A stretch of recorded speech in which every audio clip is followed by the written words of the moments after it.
আজকের গল্প দোলন চাঁপার গন্ধ। কলমে দেবদত্তা ব্যানার্জি।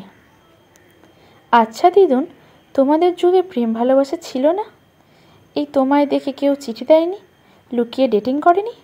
আমার প্রশ্নে আমার সত্তরে গার্লফ্রেন্ডের গালে টোল পড়ে। ফর্সা গালে গোলাপি আভা। দিদুন বলে, 15 বছরে বিয়ে হয়ে গেছিল রে।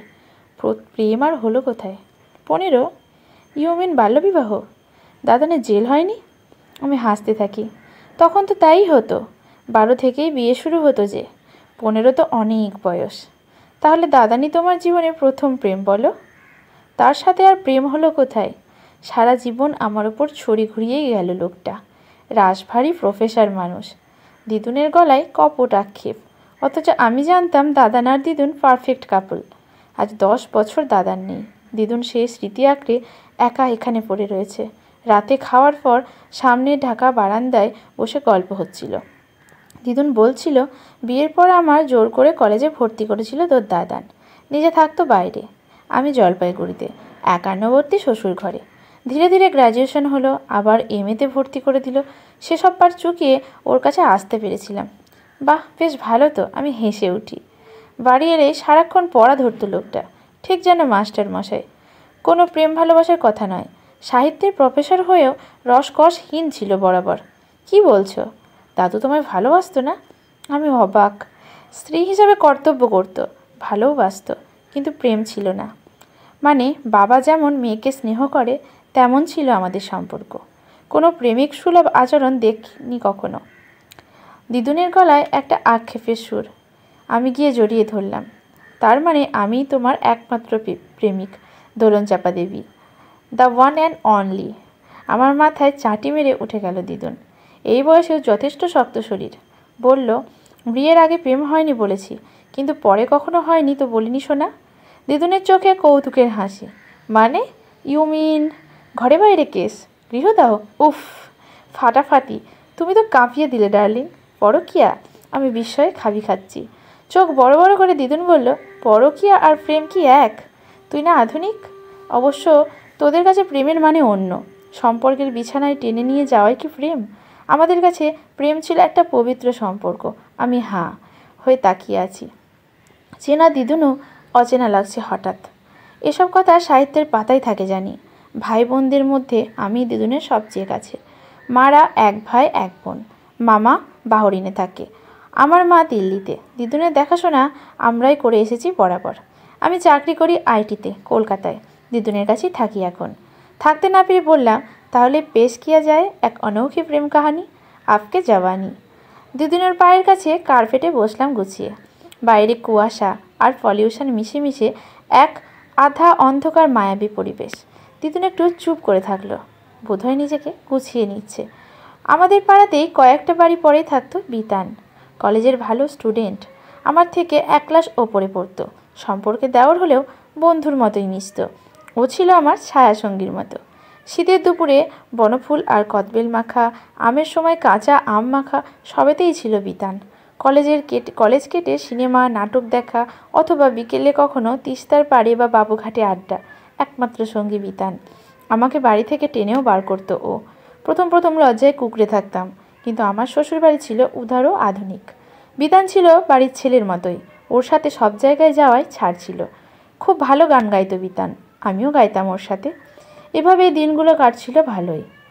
এরপর ও চলে গেল কলকাতায় পড়তে। এই প্রথম আমি অনুভব করলাম বিরহ যন্ত্রণা। এটা ছিল দুতরফেই, কিন্তু কেউ কাউকে বুঝতে দিতে চাইতাম না। বিতান প্রতি মাসেই বাড়ি চলে আসতো, আমাদের বাড়ি আসার সময়ে অসময়ে। সবটাই বুঝতাম, কিন্তু কিছুই করার ছিল না। ভয় পেতাম, সবাই কি ভাববে ভেবে। একদিন বাড়ির সবাই গেছে এক বিয়ে বাড়িতে, আমার পরীক্ষা বলে যায়নি। সন্ধ্যায় বিতান এলো। এক পশলা বৃষ্টির পর ছেঁড়া ছেঁড়া মেঘের ফাঁকে আধফালি চাঁদ উকি দিচ্ছিল সেদিন। দুজনেই চুপ করে বসে বারান্দায় ছিলাম। নিস্তব্ধতা যে কত না বলা কথা বলে সেদিন বুঝেছিলাম।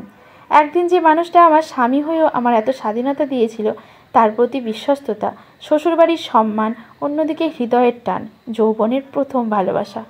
কতক্ষণ বসেছিলাম জানি না। হঠাৎ দেখলাম ও উঠে চলে গেল। আটকায়নি আমি। সেদিন অনেক রাতে তোর দাদা নিল। পরীক্ষা শেষ হতে আমায় নিয়ে চলে গেল নিজের কাছে। নতুন জীবন শুরু হলো আমাদের। না, আর দেখা হয়নি বিতানের সাথে। শ্বশুরবাড়ি গেলেও কাউকে নিজে থেকে ওর কথা জিজ্ঞেস করিনি। শুনেছিলাম ও বাইরে চাকরি করছে, কয়েক বছর পর শুনলাম বিদেশে গেছে। ততদিনে আমি নিজের সংসারে ব্যস্ত, দায়িত্বে কর্তব্যের বেড়াজাল ডিঙিয়ে ওই নিষিদ্ধ পথে হাঁটতে পারিনি। শান্ত দিনের শেষে ক্লান্ত আমি যখন বৃষ্টি ভেজা আকাশে ছেঁড়া মেঘের ফাঁকে এক ফালি চাঁদ দেখতাম, মনটা কি না একটা পাওয়ার বেদনায় হু হু করে উঠত। এই আমার প্রথম ও শেষ প্রেম। জলের বোতল নিয়ে অনেকটা জল খেলো দিদুন। আমি তখনও স্তব্ধ। রূপকথা দেশে রয়েছি মনে হলো। আর কখনো ওনাকে খোঁজনি? অস্ফুটে বললাম, ও আছে আমার মনে প্রাণে। দিদুনের মুখে এক স্বর্গীয় হাসি। জলপাইগুড়ি যাবে? আমি বলি। সদুত্তরে চোখে কিশোরীর লজ্জা, রাঙা গাল। কত বছর যায়নি, প্রায় 25 বছর।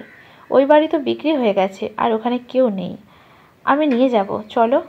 কেমন একটা আগ্রহ জন্মেছিল শেষটা জানার।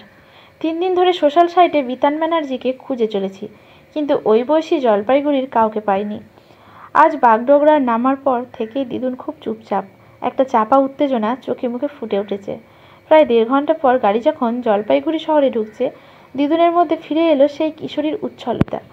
এত বছরের বহু বাদল হয়েছে শহরে, তবুও দুটো চোখ খুঁজে চলেছে সেই চেনা ছবি। পুরনো বাড়ি আর রাস্তাঘাট দেখে উচ্ছ্বাস ধরে রাখতে পারছে না। কদমতলার কাছে একটা হোটেলে উঠেছিলাম আমরা। যদিও পুরনো আত্মীয়দের অনেকেই এখনও রয়েছেন ওখানে, তবু কাউকে ব্যস্ত করব না বলেই এই সিদ্ধান্ত। বাবুপাড়ায় দিদুনের শ্বশুর বাড়ি দেখতে গিয়েছিলাম বিকেলে। তবে পুরো বাড়ি ভেঙে নতুন বাড়ি উঠেছে, চারপাশটা নাকি বদলে গেছে। দিদুনের চোখে ফুটে উঠছিল সেই অব্যক্ত যন্ত্রণা। পায়ে পায়ে এই গলি সেই গলি ঘুরতে ঘুরতে এসে দাঁড়িয়েছিল এক পুরনো দোতলা বাড়ির সামনে। চারপাশে নতুন নতুন বাড়ির মধ্যে এই বাড়িটা বড্ড বেমানান। গায়ের রং চটে গেছে, পলেস্তার খসে আগাছা জন্মেছে। শ্বেতপাথরের ফলকে ব্যানার্জি ভবন লেখাটা ঝাপসা হয়ে এসেছে। সামনের বাগানে 2-1টা ফুলের গাছ, একটা দোলনচাপা গাছ এই জঙ্গলের মাঝে ফুলে ফুলে নিজেকে সাজিয়ে রেখেছে দেখে অবাক হলাম। করলা নদীর দিকে থেকে এক ঝলক বাতাস বয়ে এসেছিল দোলনচাপার গন্ধ মেখে। দিদুন গেটে হাত রাখতেই ভেতর থেকে এক বৃদ্ধ বেরিয়ে এলো। পরনে সাদা ফতুয়া, পাজামা, চোখে মোটা কাঁচের চশমা। দিদুন অবাক হয়ে দেখছে। দুজনেই চুপচাপ। নৈশব্দকে সাক্ষী রেখে দীর্ঘ কয়েক যুগের না বলা কথা ফুটে উঠেছে দুজনের চোখে। ভেতর থেকে একটি মেয়ে বেরিয়ে এলো ততক্ষণে। সদ্য যুবতী মেয়েটির চোখে কৌতূহল। কে এসেছে দাদু? আমার সাথে চোখাচোখি হতেই হালকা হাসলো মেয়েটি। ছাদে দাঁড়িয়েছিলাম রূপসার সাথে। আজ এই বাড়ি বিক্রি হয়ে গেল। রূপসারা ফিরে যাবে ব্যাঙ্গালোরে। ওর দাদুও চলে যাচ্ছে আশ্রমে। ফুলবাড়ির কাছে দাদু একটা আশ্রম করেছেন অনাথ ও দুস্থদের জন্য। বিয়ে করেননি। রূপসা ওনার দাদার নাতনি। নিচের ঘরে দিদুনার দাদুর গলা ভেসে আসছে মাঝে মাঝে। আজ 3 দিন ধরে দিদুনকে দেখছি আর ভাবছি এই অচেনা মেয়েটা এতদিন কোথায় লুকিয়েছিল। রূপসার মুখেই বাকিটা শুনেছি। বিতান দাদু সারা জীবন বিদেশে কাটিয়ে 10 বছর আগে দেশে ফিরেছিলেন। ফুলবাড়ির কাছে জমি কিনে ওই আশ্রমটা গড়ে তুলেছিলেন নিজেই। সেবাই ওনার জীবনের মূল মন্ত্র। এই পৈতৃক বাড়িতে মাঝে মাঝে এসে থাকতেন। একমাত্র রূপসার সাথে সখ্যতা করে উঠেছিল। ব্যাঙ্গালোর থেকে যোগাযোগ রাখত বরাবর। ছুটিতে এসে থাকতো দিদুনের কাছে।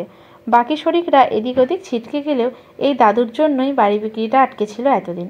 দিদুনের গল্পটা একমাত্র রূপসাই জানত। এভাবে একজনের স্মৃতিতে জীবন উৎসর্গ দেওয়া আজকাল কেউ ভাবতেই পারে না।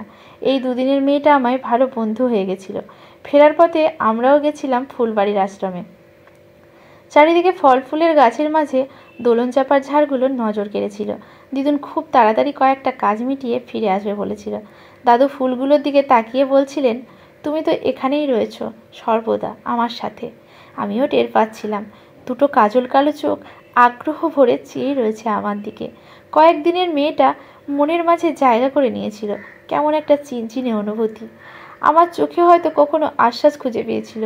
মুখে না বললেও দোলন চাপার গন্ধ মেখে আমার হৃদয় হয়তো ওকে কিছু বার্তা দিতে চেয়েছিল।